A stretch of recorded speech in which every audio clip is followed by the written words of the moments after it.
Ето ни в задача 14 от НВО 2024 година. В нея условието гласи следното. В триъгълник ABC върху страната AB е взета точка F, така че AC е равно на CF е равно на BF. По данните от чертежа трябва да се намери мярката на ъгъл ACB. Нека сега да се върнем отново на примера и да обърнем специално внимание на ето тази тук част. А именно AC, знаем, че AC е равна на CF. От това веднага можем да направим извод, че триъгълникът ACF е равнобедрен, като в скоби си записваме AC е равно на CF.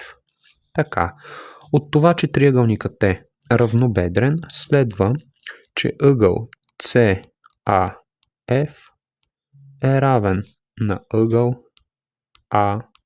AFC, което означава, че и двата ъгъла са с размер Хикс плюс 25 градуса. Така, нека да си го отбележим ето тук, че това е Хикс плюс 25 градуса. Нека обаче малко по-хубаво да го запиша. Ето този ъгъл тук е Хикс плюс 25 градуса. Така, от тук насетне това, което можем да направим е да продължим да разглеждаме триъгълник ACF и да намерим на колко градуса е равен ето този тук ъгъл ACF. Как ще го направим? Ами много просто. Ъгъл ACF плюс ъгъл CAF плюс ъгъл AFC е равен на 180 градуса. Ъгъл ACF плюс Хикс плюс 25 плюс Хикс плюс 25 е равно на 180 градуса. Ъгъл ACF плюс 2 пъти Хикс плюс 50 е равно на 180 градуса. От тук насетне ъгъл ACF плюс 2 пъти Хикс е равен на 180 минус 50.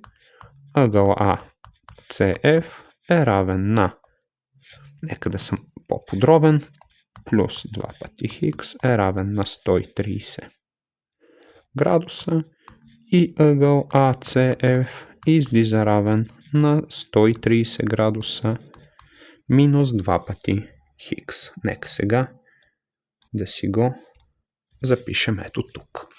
Така, от тук насетне това, което правим с вас е следното, а именно да разгледаме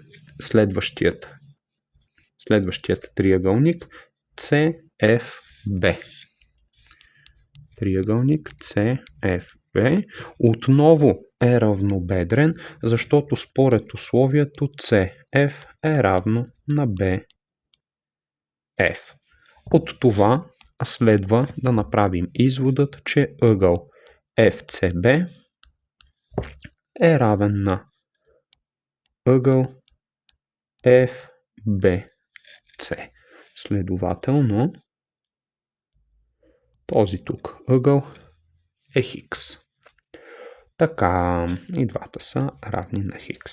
И отново, както преди малко, ще намериме колко е ъгълът CFB.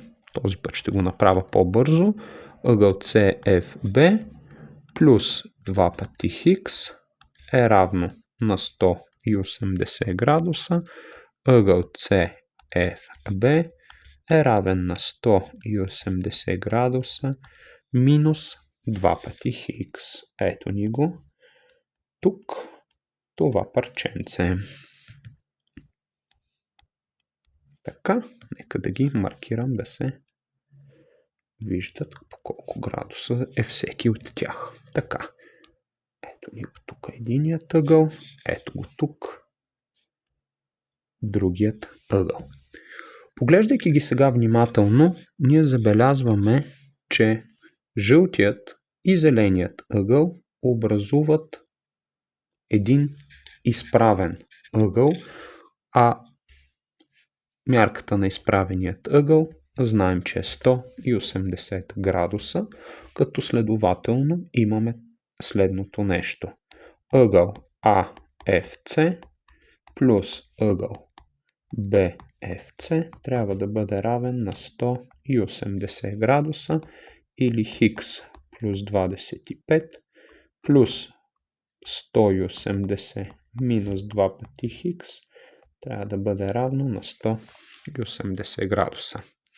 От тук насетне пресмятаме задачката, като спокойно можем да направим известните от едната, неизвестните от другата страна и да получим хикс минус 2 пъти хикс е равно на 180 минус 25 минус 180 и от тук насетне да пресметнем хикс минус 2 пъти хикс е минус хикс. 180 и минус 180 могат да се съкратят, получаваме минус 25. Хикс е равно на 25 градуса.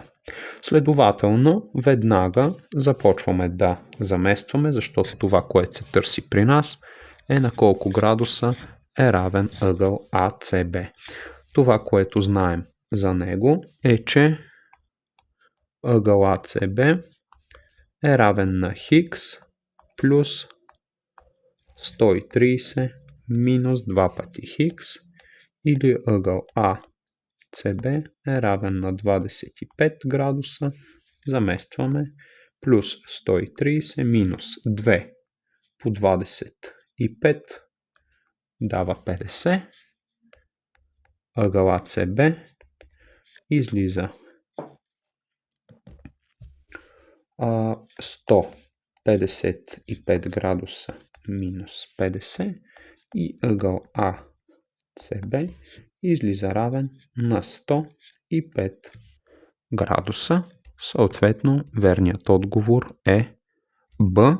Този пример стана малко по-дълъг, но имайте предвид, че го разписвам доста подробно, за да може да стане по-ясно за вас, като вие може да спестите много писане, нали, особено ето в тези части тук, те са напълно излишни, нали, няма нужда да си губите времето по време на матурата, но все пак аз съм длъжен да ги покажа, за да може да станат по-ясни примерите и задачите.